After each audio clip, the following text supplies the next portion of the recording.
let's not get involved in this nonsense about they fight. They do fight. Of course they do, and they're very brave. I've given you 3 options now about how this is going to end and how it's going to move forward. Which one, unless you can think of a 4th one, and I'm willing to hear it, how do we move forward? Because all this virtue signaling and like sitting in the comfort of the studio and at home and all the rest of it's fine. We're not dying on the front line. Ukrainians are. So please, tell me. Yeah, that's the point. He can't kiss the link to the Trump because Ukrainians wouldn't understand that. Okay, no, this is really interesting. Okay, so Victor, expand that for me a little bit, will you? Yeah, because, that's why they fight the war with Russians, because they wouldn't accept, to Russians or to Americans, doesn't matter whom. This is really interesting. Do you think that there is a cultural difference here between... Yeah, exactly. Okay, brilliant. All the things you talk from Western point of view. Absolutely. But Victor, this is really interesting. So if he did, because you saw Macron and Starmer kiss the ring, they're not at war. Do you think... They're not at war directly. Do you think that if he had kissed the ring, his position in Ukraine would be untenable, or what? How would it have affected it? What personal cost would it have done other than hurt his own ego?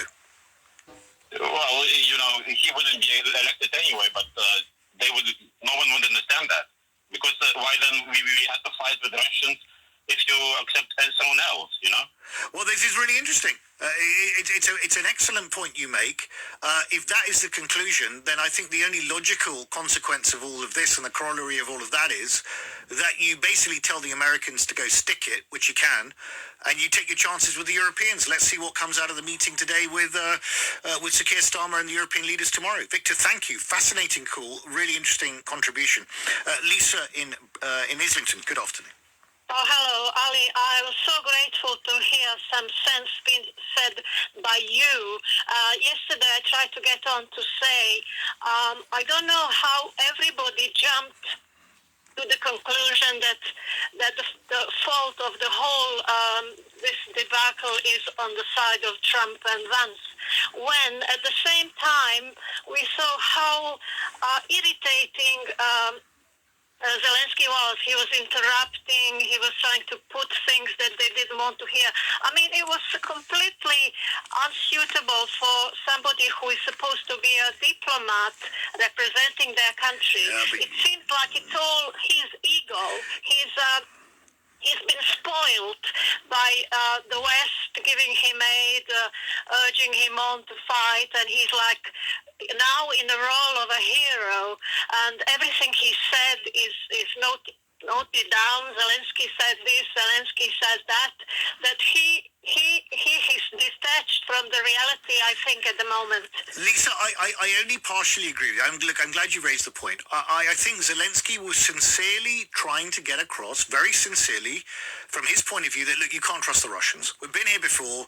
They've broken this agreement since 2014, 25 times. You can't trust the Russians. If they sign something tomorrow without a security backstop from the US, security guarantees, it's not worth the paper it's written on. I get that completely. But the way he approached it, the manner in which he approached it, I think was wrong. I think he genuinely is a man of principle. I think he's genuinely courageous. He's supporting his people. He's fighting a war. I get it completely. I have empathy and sympathy for the way he was treated. But I think he managed it completely in the wrong way, particularly when you're dealing with the kinds of people that you are. Lisa, thank you. Lucy in Muswell Hill. Good afternoon. Good afternoon. Thank you for taking my call. I think Zelensky needs to stand down. Why? I think that Trump is the first person to go to Putin and try and actually get a deal. Whether or not you agree with the deal is neither here nor there. He's the first person who's actually tried to negotiate anything. Fair point. I think that Zelensky's behaviour yesterday was an absolute disgrace. I think he behaved like a petulant child sat there with his arms folded. He should have been far more gracious, far more appreciative from the outset for the help and assistance that he's been given thus far. I don't feel, if I were an American, I would be quite resentful that my taxpayers' money was going to fund something and then somebody comes and behaves as he did. He would argue, He would argue, though, Lucy, that he was trying to correct factual inaccuracies about the fact that many of his cities are completely bombed to the ground. He was saying, no, they're not. We're still continuing. And he was trying to put across what he saw as the facts. But the way, unfortunately, sometimes you have to bite your lip. And as I said at the start of the hour, sometimes you have to swallow horse manure, which is very, very unpleasant. And sorry for those of you who are eating your lunch today. But you do, unfortunately. And that's where we are. Lucy, thank you very much indeed for your call. Lucy thinks he should go. I think the position may be becoming really untenable now, because if he is going to get a deal, or if Ukraine is going to get some sort of deal with the US involving any security guarantees, then I'm skeptical. I really, really don't know how that is going to be achieved with Zelensky in situ at the moment. I think we're going to stick with this. I was going to talk about aid spending. Maybe we'll come to that, and whether we should spend more on aid than defense. But let me just chuck this into the mix as I think through what we're going to do next. What do you think Europe's response should be to what happened in the Oval Office yesterday? On your radio, on Global Player, and Play LBC. leading Britain's conversation. This is LBC.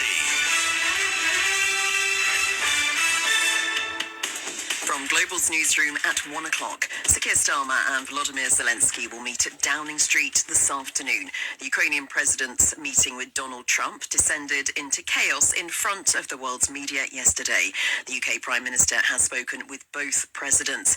Our reporter Simon Marks believes Donald Trump and Vice President J.D. Vance planned that confrontation in the Oval Office. You've got Volodymyr Zelensky sitting there, the leader of a country that was invaded by Russia, that has been accused just within the last few days by Donald Trump of starting a war that it did not begin, on the receiving end of an absolute premeditated drubbing, a mugging. Certainly J.D. Vance knew exactly what he was going to do given the opportunity. Meanwhile, the leader of the Scottish National Party has told LBC that Keir Starmer shouldn't be rolling out the red carpet for Donald Trump after yesterday's confrontation. Stephen Flynn says President Trump should not be coming for a second state visit to the UK. I'm not sure right now Donald Trump deserves it. And if someone is not deserving of it, then they shouldn't get it. Not only has he called Zelensky a dictator, both he and his vice president have now actively tried to bully him. Just as he has leverage, we have leverage. Just as he has a voice, we have a voice. And it's about time we used it. Complaints about a BBC documentary on Gaza, which featured the son of a Hamas official, are being assessed by counter-terror police. A BBC spokesperson said serious flaws in the making of that programme had been identified. 3 teenage girls are being questioned over the death of a man in North London. Police were called to Islington on Thursday night, and the 75-year-old was taken to hospital where he later died. Police in Kent are warning residents to be vigilant about fraud after 9 people lost a combined £1 million in cryptocurrency scams. Victims' personal details were shared online after a data leak. And teachers are being consulted on a possible pay rise. Members of the National Education Union will vote on a 2.8% increase. LBC weather: clouds and drizzle will move across central parts of the UK, leaving frost and fog patches tonight. Tomorrow's looking dry and sunny with a high of 11 degrees. From Global's newsroom for LBC, I'm Sinead Carroll. This is LBC from Global, leading Britain's conversation with Ali Mirage.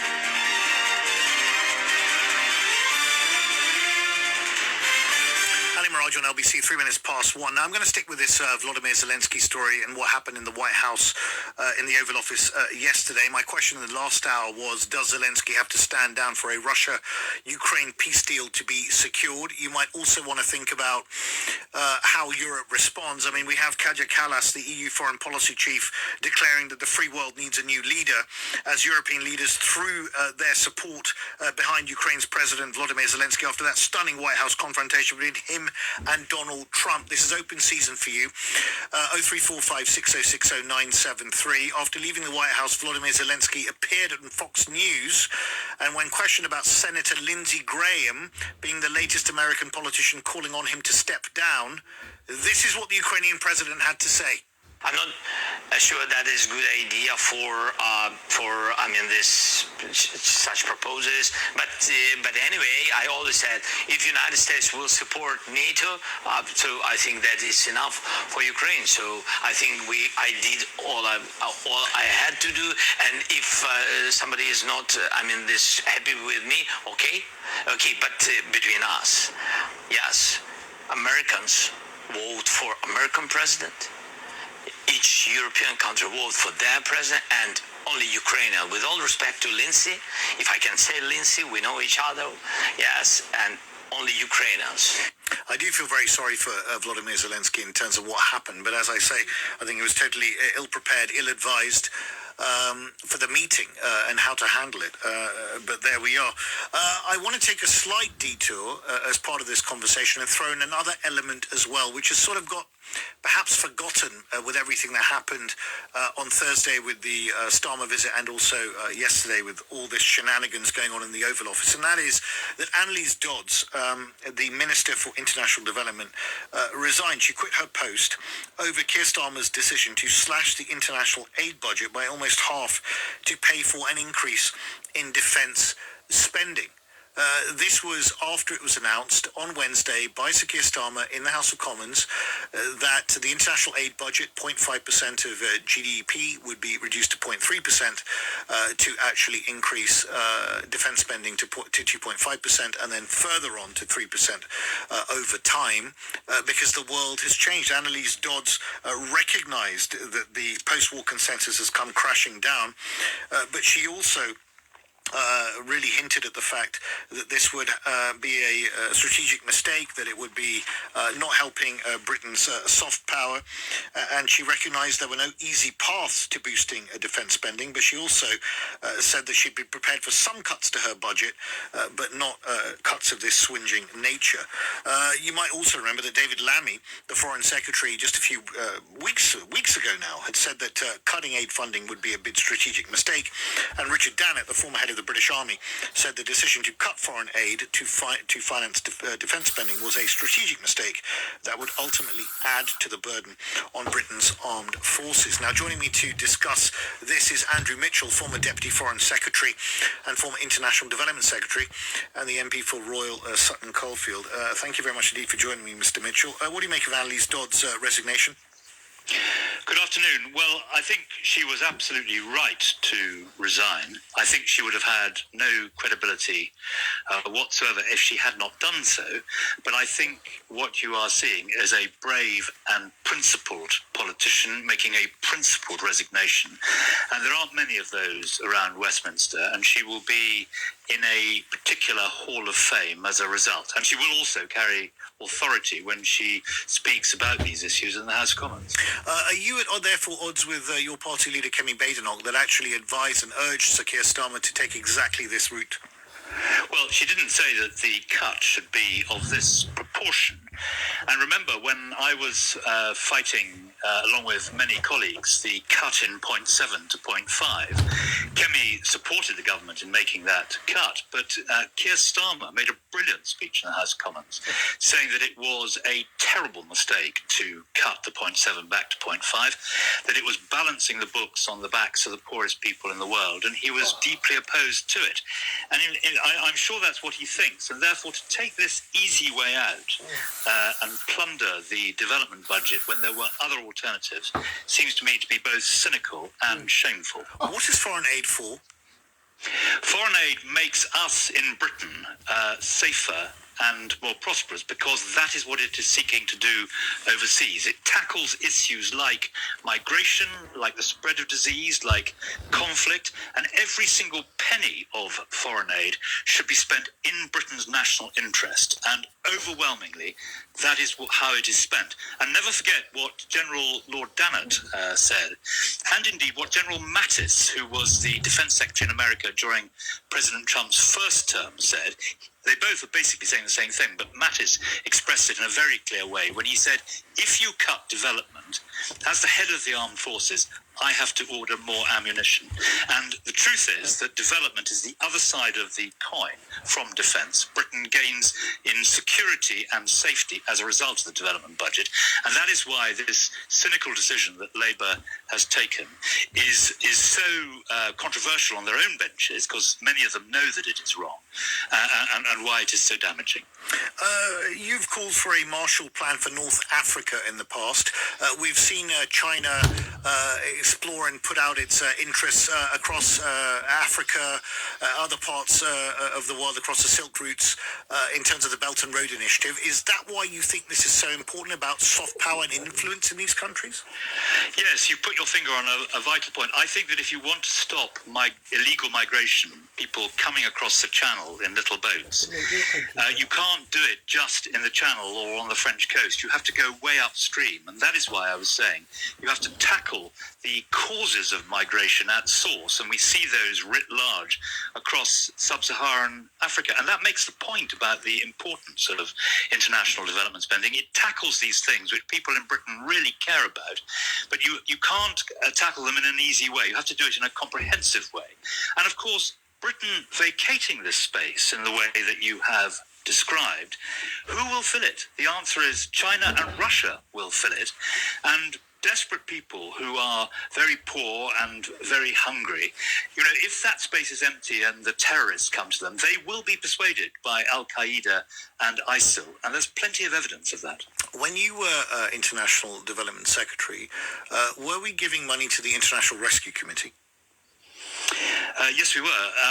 I can't tell you precisely how much, but the International Rescue Committee is or has been a very substantial deliverer of good value on aid.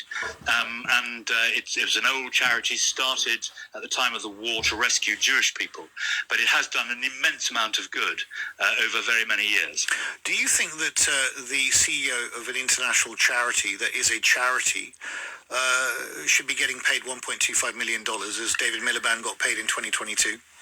Well, that is a matter for his trustees and for the board of the IRC. But I think you will find that David Miliband, as part of his job, has been able to raise millions of pounds, which is then spent well by the IRC, who are, as I say, a very accomplished and successful charity. But these are matters for those who run these organisations. People should be paid the rate that is required to get good people to do the job. That is the yardstick. And I assume that was what happened in this case. I understand, but some British taxpayers might be thinking that if a head of a charity gets paid more than a reasonably decent investment banker, there might be something a little bit awry. When you were also developing... On that point, the money that is raised by the IRC, which sometimes the British taxpayer puts our money alongside, means that the British taxpayer effectively is getting 5 or 6 for 1. So for £1 that we spend through the IRC, we're probably getting a multiple of that in terms of effectiveness on the ground to pursue aims that the British taxpayer generally strongly approves of. And just on Rwanda, were we giving money to Rwanda until this point? Well, we certainly were, and Rwanda is one of the best deliverers of British taxpayer aid and development. You can see how every pound is well spent and delivers 100 pence of value on the ground. The truth is that Rwanda has a complicated relationship with the country next door, the Democratic Republic of Congo. When I was the development secretary, I stopped aid to Rwanda because we were very concerned about what they were doing in the DRC, and then I restarted it again. Now, the problem with stopping aid is this: you don't necessarily affect the elites in the capital city of these countries, but you are taking money away from people who need to be fed, and you are taking children out of school. And that's a danger with stopping aid. It doesn't affect the people making the decisions to which you object, but it does hurt ordinary people. Yes, I do understand, and as I understand it, again, funding has been stopped because of the government led by Paul Kagame support for the M23 rebel group, which is making incursions into eastern Congo. Some people would regard that as similar to what Vladimir Putin has done in Ukraine. No, because it's not at all analogous, and the reason is this: the president of Rwanda has never made any secret of the fact that he and his military forces are involved in the border, because the border is totally chaotic, and the army of the DRC is making common cause with the people who were responsible for perpetrating the genocide in Rwanda, and it's very difficult for a serious country like Rwanda to do nothing when they know that the genocidal former regime is recruiting people and is getting active support from a neighbouring country. I don't think that if the British government were faced with that, we would sit idly by and not intervene. Thank you very much indeed. That was Andrew Mitchell, former Deputy Foreign Secretary and former International Development Secretary, the MP for Sutton Coldfield, giving his views on Annalise Dodds resigning over the rerouting of certain monies from the international aid budget to defence. It's all part of this big... Michael, basically I wanted to say to you that the question shouldn't be whether Zelensky has to resign or not. He may resign, he may not, it doesn't really matter. The question should be whether we want a Ukraine that is like Belarus in Europe. Now, what you got to understand is once Zelensky resigns, they will put a Lukashenko-like person in there. And this is the whole plan, We get the business out in the West, they get what they want, and then what you have to consider is that Putin has already got his roots into Europe. So you've got Slovakia, that is a pro-Russian government. You've got Hungary. They tried very much in Romania, which is border there. So officially, the Russian borders are all the way to Germany and Austria. Now, the point is this. When J.D. Vance tried to say whether Zelensky has got yachts or not, trust me, if Zelensky stayed with Russia and Putin, he would have 1 million yachts, just like anybody else. Yanukovych was there, he's got his yachts. You've got Lukashenko, he's got his yachts.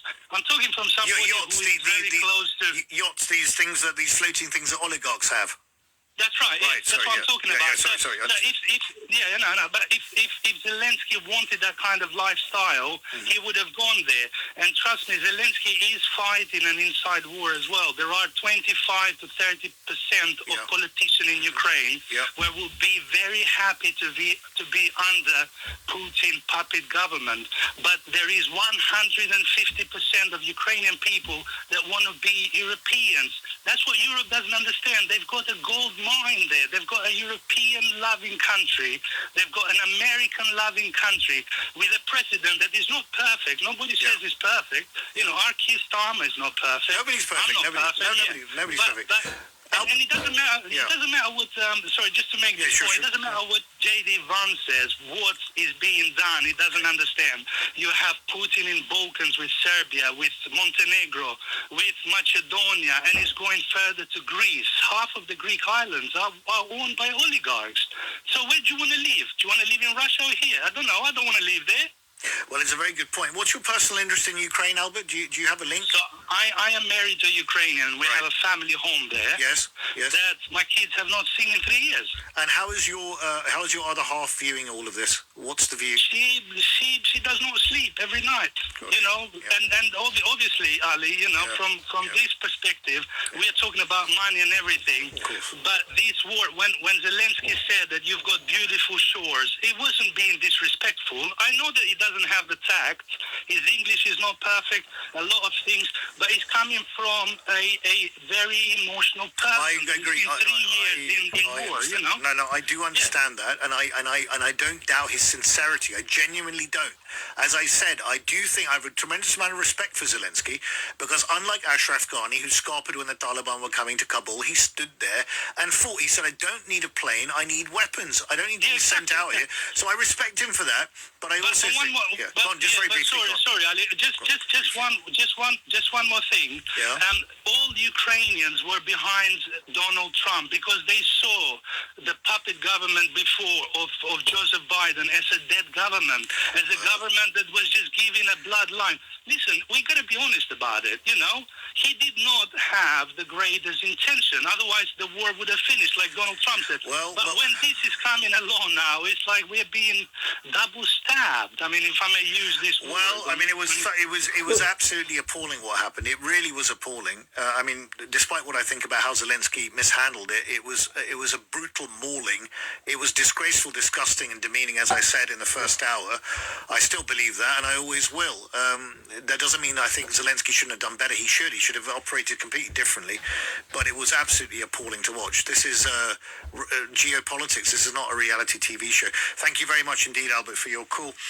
Over to you, really. Anything you want on what happened in the Oval Office yesterday, whether Zelensky should stand down, whether we should reroute foreign aid money to the defence budget. Open season. 0345 6060 973, text 84850. Ali Mirage on LBC 119. Sunday with Luke. Yesterday, the Ukrainian leader and his delegation were there to sign a minerals deal with the US, which could have set up a joint investment into Ukraine's critical minerals and other resources. And Ukraine was hoping for security guarantees in return. But no such guarantees made it into the final draft. So how valuable is this deal? How valuable could it be for Ukraine and for the US, and can it be salvaged? We're joined now by Natalia Kastabukovska, former Ukrainian MP and chair of the Energy Security Transition Committee in Ukraine between 2014 and 2019. Natalia, thank you so much for giving us your time. Good day, everyone. Natalia, can you just tell us, this minerals deal, is Ukraine rich, full of minerals? We've talked about rare earth metals. Can you give us a picture of what we're talking about, these deposits? Well, of course, Ukraine has a great deposit of rare earth minerals, not only, but another infrastructure, different kind of metals. It's already like the global suppliers of mineral resources, holding around like 5% of world total. So actually, Ukraine also have different kind of deposit covering 116 types of rare earth minerals and other like very precious metals and necessary for like defense, for energy transition, for different high-tech technology. And of course, it's like quite important. So Ukraine has a very big deposit of titanium, for instance, which is necessary for defense, lithium for batteries and energy transition, beryllium, magnesium, gallium, uranium, so different kind of all these minerals which is needed, and actually hold the biggest titanium reserve in Europe. So therefore, it really makes Ukraine a very important player in this field, and Ukraine can substitute broken supply chain, because now at the moment more than 70% of rare earth minerals hold in hands of non-democratic states, and it's a huge risk for democracy. So therefore, Ukraine is quite important, but there is also some kind of it should be a lot of investment done before we can explore and produce necessary, let's say, products out of these minerals of Ukraine, because it's not just like everything is ready at the moment.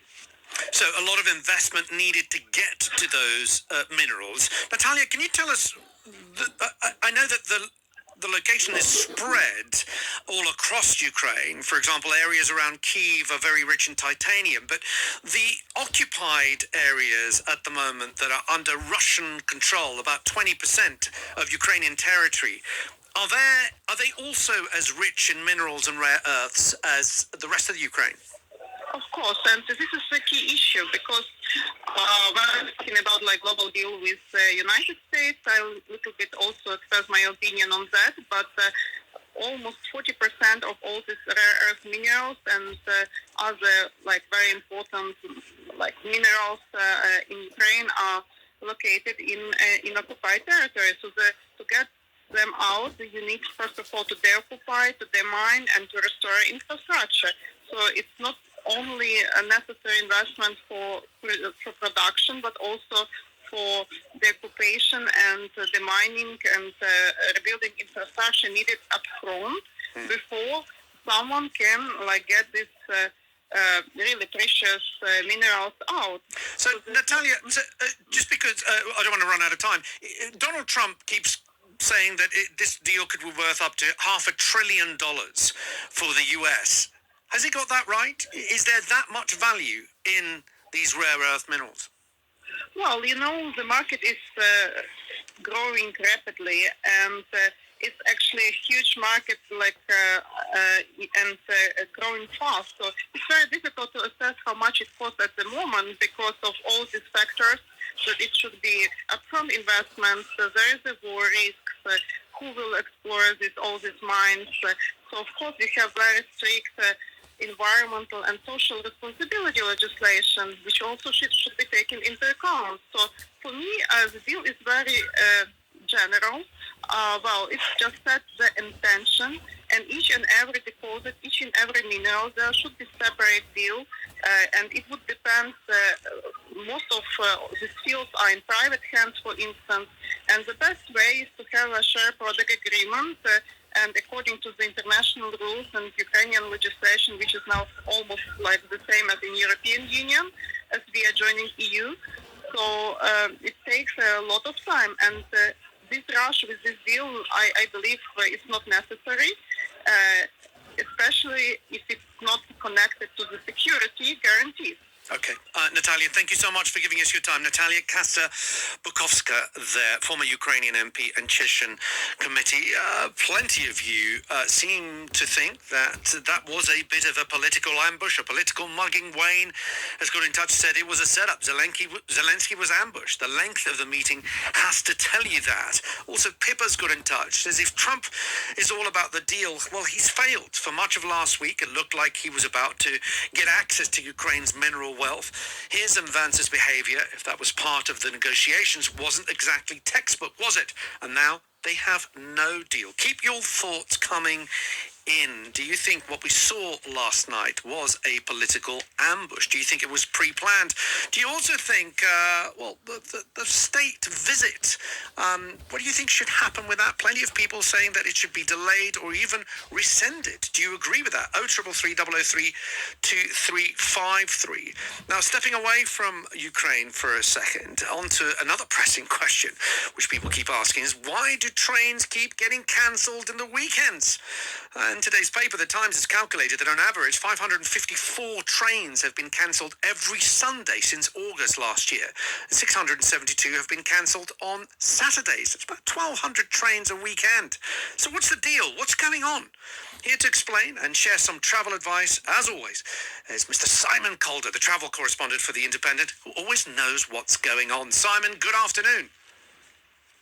Good afternoon, Alexis. I'm in beautiful Calabria, where I've been on a bit of a rail adventure myself, paying far less than I would be doing in the UK. And of course, fares go up again tomorrow for the annual increase, and enjoying fairly reliable service.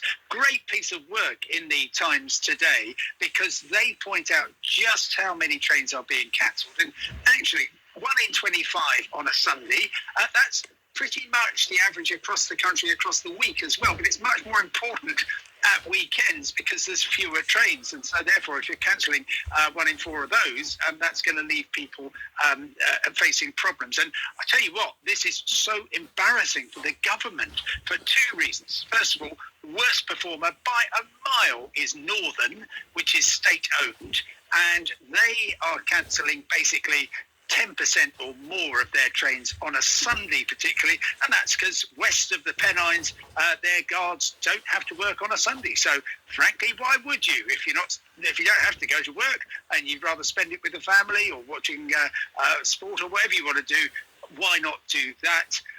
And the government, these figures, by the way, that the Times have come up with, cover everything from the 1st of August, so this is very much on Labour's watch. And at the other end of the table, the really top performers are Lumo and Hull Trains, and those are so-called open access operators. They don't get any state support. They are private companies, and of course the line of the Labour government is, well, the reason the trains are so rubbish is we got rubbish private companies running them.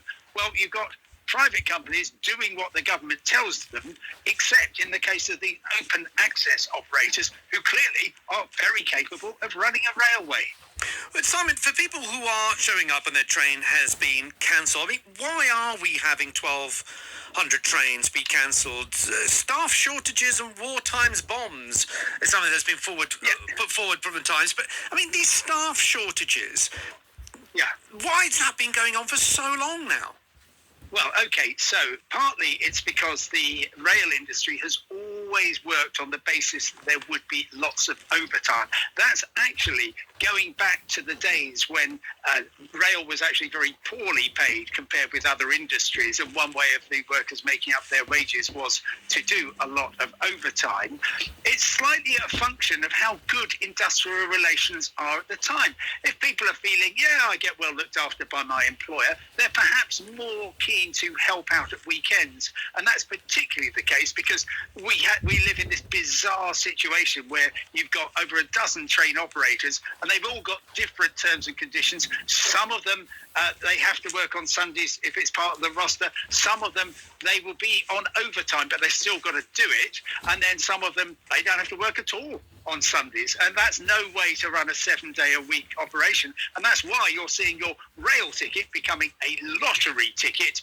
And as this survey shows, and it's really rigorous, going back through tens of thousands of trains, it's very difficult to rely on it. And at a time when the taxpayer, that's all these people driving in their cars right now, listening to you, they are paying £400 a second to keep the railways running. And frankly, the only way that's going to get turned around is by attracting more people to the railways. And that's only going to happen if people think that they can rely on them. And we're a long way from that, I'm afraid. We definitely are. Simon, as ever, thank you for your time and for your insight. Simon Calder there, travel correspondent from The Independent, speaking to me from a very sunny Calabria. Coming up, if President Trump's shouting match with President Zelensky was planned, as many of you seem to suggest on our texts and WhatsApp feeds here, well, what does that say about Sir Keir Starmer's schmoozy trip on Thursday? Did Starmer get played? We're going to be getting a view from author Angus Hanton in just a moment. But first, let's get the news with James Kitchen. Across the UK, on DAB, online and on your smart speaker. This is Times Radio. Thank you, Alexis. Good afternoon. European leaders have expressed their collective support for Ukraine after President Zelensky's confrontation with Donald Trump at the White House. Zelensky was accused by the US president of gambling with World War III and berated for not being thankful enough for American assistance in his country's war effort. Zelensky landed at London's Stansted Airport earlier ahead of a meeting with Sir Keir Starmer at Downing Street this afternoon. The Sunday Times' political editor Caroline Wheeler says the Oval Office episode raises fundamental questions about European security. The British government came back from their visit to Washington with a kind of spring in their step, thinking that they had managed to navigate some of the minefields of the Oval Office quite well. It's kind of handy, I suppose, for Starmer in one way, in that there is this summit which is happening tomorrow with the European leaders where they can regroup, think about what's going to happen next and try and come up with some kind of strategy. Meanwhile, Russian attacks are continuing in Ukraine. Officials say 12 people have been injured in a drone strike on the city of Kharkiv. Moscow claims it's captured 2 more villages in the eastern Donetsk region. The Kurdish militant group, the Kurdistan Workers' Party, or PKK, has declared a ceasefire in its 40-year conflict with Turkey. The PKK is now asking Ankara to agree to the release of its leader, Abdullah Öcalan, who's been imprisoned in near total isolation since 1999. The Vatican says the Pope had a peaceful night but continues to be assisted with his breathing after he suffered what they've described as an isolated respiratory crisis. Vatican officials say the 88-year-old is not out of danger. And Scotland's most comprehensive seagrass planting programme has been launched to help restore nature. The project, costing £2.4 million, aims to plant 14 hectares of seagrass over the next 3 years. The plant can absorb carbon dioxide faster than trees, making it a natural defence against climate change. And for a news bulletin when you want it, search for the Times News Briefing on any podcast platform. Do today. Prime Minister Sir Keir Starmer had hit all the right notes in his meeting with President Trump. So went the general consensus. His opening gambit of offering an unprecedented second state invitation played perfectly to Trump's vanity and got the two leaders off to a good start. It is my pleasure to bring from His Majesty the King a letter. He sends his best wishes and his regards, of course, but he also asked me to bear this letter and bring it to you. So can I present the letter from the King? Thank you very much. Am I supposed to read it right now? Yeah, please do. That was the delivery of the King's letter inviting Trump for that second state visit. But in the wake of yesterday's equally unprecedented events between Zelensky, Trump and J.D. Vance, does that Starmer chummy visit look a little bit different? Well, joining us now with his thoughts is Angus Hanton, entrepreneur, investor and researcher, and the author of Vassal State, How America Runs Britain. Angus, welcome to the show. Thanks for giving us your time. Hello. Good to see you in the studio. You weren't quite so positive about the Starmer meeting when you saw it. This was even before the Zelensky incident in the Oval Office. Absolutely. I think it's a disaster. He went and kissed the ring and he had no impact on Ukraine and he had no impact on trade deal. By doing the flourish of the letter of invitation, he legitimized Trump's essentially game show. He legitimized Trump in lots of other ways. And he was just patronized by Trump, who said, he earns his money, he worked hard, he tried to get a trade deal, but we're not committing to that. And he's done worse than that. He's been aping Trump in his domestic policies. Cutting foreign aid is exactly what Trump has done in the US. So he's really showing that the special relationship is special in the sense there's give and take. We give, they take. And it's also becoming a special relationship in the sense that it's especially bad for Britain because it's drawing Britain away from Europe and leaving us isolated, neither a true friend of America or a true friend of Europe. I mean, look, number 10 would argue, and let's not forget, for number 10, just going by the headlines that we had, it was probably the best day for number 10 since they took office. Unanimous approval that Keir Starmer had a successful meeting. He managed to get some sort of promise of that the UK might be spared tariffs and possibly even a trade deal. This long-awaited trade deal with the US could be on the table. No guarantees, but some support for the peace deal from Donald Trump. But that's the way America, the US, has played Britain for several years now, dangling the trade deal without ever agreeing to it, and now dangling the possibility of not imposing tariffs on the UK. Britain is being played, and that the end of last week was an absolute example of it. And there've been plenty of chances for Starmer to challenge what Trump is doing. I mean, the idea that hundreds of young men are dying every day in Ukraine, and all that Trump can think about is money and doing a deal over minerals. Well, according to Donald Trump, he wants to stop the war. He wants to stop people fighting. I mean, even at the height of yesterday's debacle, let's call it that, in the Oval Office, he was saying that he wants to stop the war, to stop people dying in Ukraine from both sides. It's easy to say that, isn't it? But what he's essentially doing is siding with Putin and sidelining allies like Britain and Europe, and saying it's just a matter between him and Putin, and leaving Zelensky out in the cold. I thought Zelensky was very dignified yesterday in what he did, and he clearly had been ambushed. Well, I was going to come to that. We'll never know whether this was something that just happened and unfolded. I mean, we know that in diplomatic circles it is unusual to have these sort of discussions in front of the press. That fireside chat in the Oval Office is meant to give welcome to this for the state visit, and then they go behind closed doors and have that negotiation. That didn't happen. I mean, if we are going to take it that this was an ambush, and again, we will never know, but it seems that most people, certainly here on my message board, seem to think that it was pre-planned. What does that say about the meeting with Keir Starmer then? Absolutely. It looks as if that was pre-planned as well, to as I say, to legitimise the way that Trump was handling this whole thing, and indeed what he was saying. I mean, I don't think Keir Starmer and his team recognise the extent to which Britain really is a vassal state in economic terms. I mean, the Americans American corporations have a huge turnover in the UK, $800 billion a year, according to the IRS figures. They make a huge profit. They pay relatively low taxes. They employ about 2 million Brits, and they have a lot of political control. So it's and we've just seen it even in the last week. It's clear that KKR, a New York financing company, are effectively taking over Thames Water. It's clear that Elliott, a hedge fund, which has been taking a stake in BP, has switched BP's policy from a policy of concentrating on carbon reduction to drill, baby, drill. Okay, I want to look at tomorrow.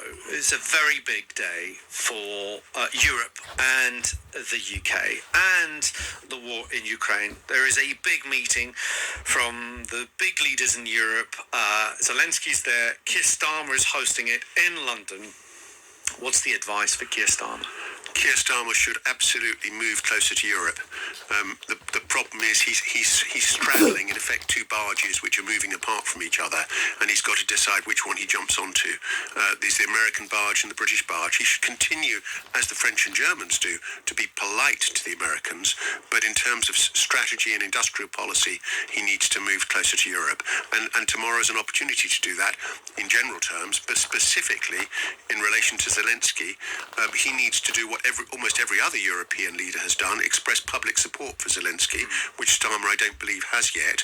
Well, I think he did yesterday. It may have not been in a tweet. I know that if a political reader doesn't tweet it, it doesn't count. But I mean, there was a statement from Number 10 from Keir Starmer saying he's spoken both to Donald Trump and President Zelensky and continued his support for Ukraine, and that Ukraine needs to be part of the negotiations. Okay. So he's expressing some support for Zelensky, but it looks as if Europe may well have to offer more than just verbal support. But Angus, is that not pie in the sky? The reality is that without American support, Ukraine is going to find it very difficult, even with full European support, because the thing is, when you speak to people from the military, we lack what they call enablers. Ammunition, rockets, right? We can't, even if tomorrow in that meeting, all those leaders say, do you know what? We can't rely on America. We're going to do this ourselves. Well, they can't just make millions of rounds of ammunitions in a day. No, but this is the result of Britain having become so subservient to the US. And over many years, including over the last few months since Starmer's been in charge, being uncompromising Atlanticists and not building up our own capacity and Europe's capacity to act on its own. I mean, there are these three great blocs in the world, China, led by China, America and Europe. And Britain has to decide whether it's going to join the one that's 20 miles away or the one that's 2,000 miles away. Do you think from what you saw yesterday that this deal could actually still go ahead? I mean, we have got used to Donald Trump being quite loud, quite big, and then changing his mind. Case in point, he was asked in the Oval Office with Sir Keir Starmer next to him, do you still think President Zelensky is a dictator? His response was, did I say that? I don't think I said that. Next question. We could begin next week with Donald Trump saying, well, actually, we're all friends and we need to sign this deal and get on with it. I mean, the problem with that sort of mercurial approach to diplomacy is it ends up with no one trusting Donald Trump, and I think we're kind of at that point. So I doubt if it can. A deal along these lines can happen, but also it's very unclear what this deal is. After all, it's got to be discussed with Russia and it involves territory. It's not just about minerals. I mean, there is that one sticking point where Donald Trump and his administration keep repeating that the security of Ukraine is going to be handled by European forces, to which Russia has categorically said they will not tolerate any NATO boots on the ground. Angus, thank you. It's always good to see you. Thank you for coming in. Thank you. Thank you very much. Angus Hanton there, entrepreneur, investor, researcher and author of Vassal State, How American. Thank you for all your messages in just a moment. It is an explosive meeting yesterday. Is there a big bump in the rocky road to peace? A blip in an otherwise enduring fundamental relationship between the US and Europe? Or was it a final decisive break in world order that we've known for the last 80-something years? Now, if you ask EU Foreign Policy Chief Kaja Kallas, it's definitely the latter. Posting last night on X, the EU official said, today it became clear that the free world needs a new leader. It's up to us, Europeans, to take this challenge. And the retired US Navy Admiral James Stavridis told CNN last night that he believes Trump's actions could herald the end of NATO. I think we are headed possibly, I don't want to overstate this, I don't want to be overly dramatic, but we could be looking at the last days of NATO. And this is a gut issue about who are you going to support? A democracy that's under attack, or are you going to support a dictator in Moscow? Now, someone who may have seen this coming possibly is my next guest, Stephanie Babst, the former Deputy Assistant Secretary General of NATO. Stephanie, well, welcome back to the show. Thank you. Hi, Alexis. Good to be back. We spoke, I think, was it 2 or 3 weeks ago, and I asked you the question whether you thought Donald Trump or the US was still an ally of NATO, and, well, you said we can't look at them as an ally. And that was before what we saw happen in the Oval Office yesterday. Give me your reaction to what you saw yesterday. Well, I wasn't really too surprised. Clearly, it was a very uncomfortable moment for President Zelensky, but I thought in a way it was a helpful moment for Europeans because it provided clarity.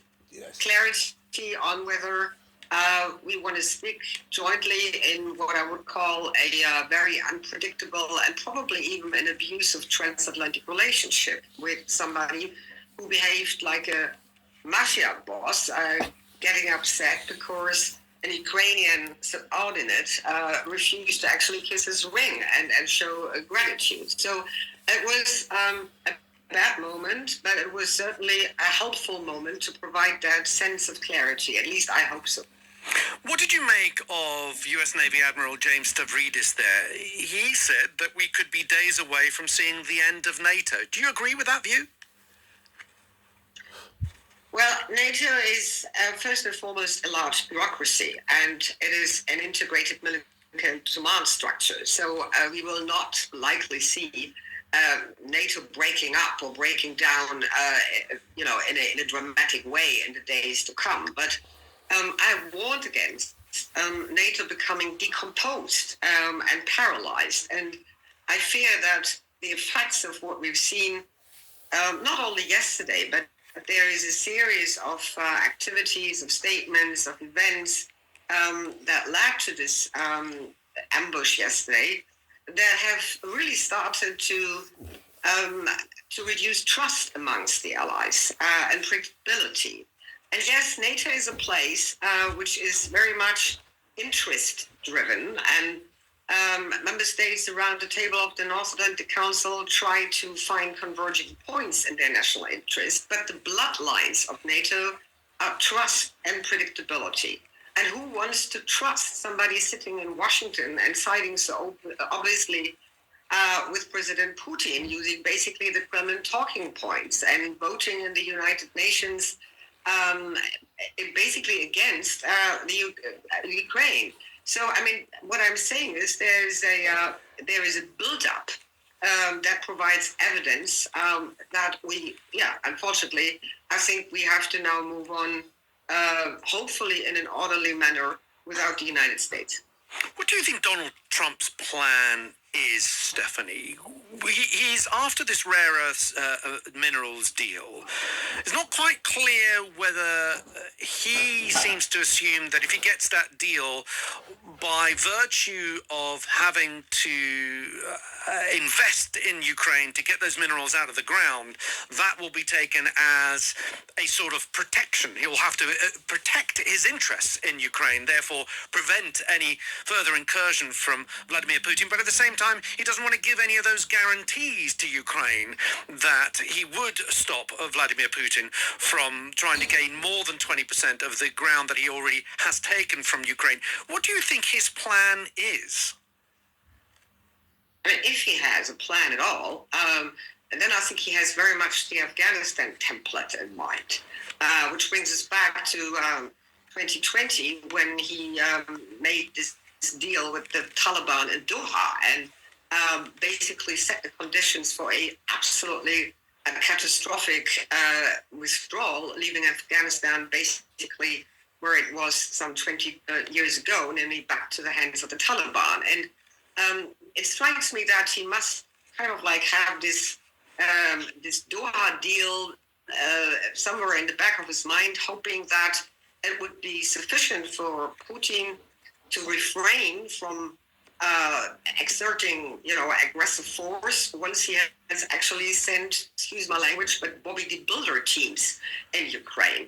I mean, we've seen that in Afghanistan, the United States sent numerous thousands of security contractors in order to basically do what the armed forces of the United States didn't want to do any longer. And I think Trump had the same idea in mind, which is obviously nothing that resembles, a security guarantee somebody like Putin would take serious. I mean, this is ridiculous.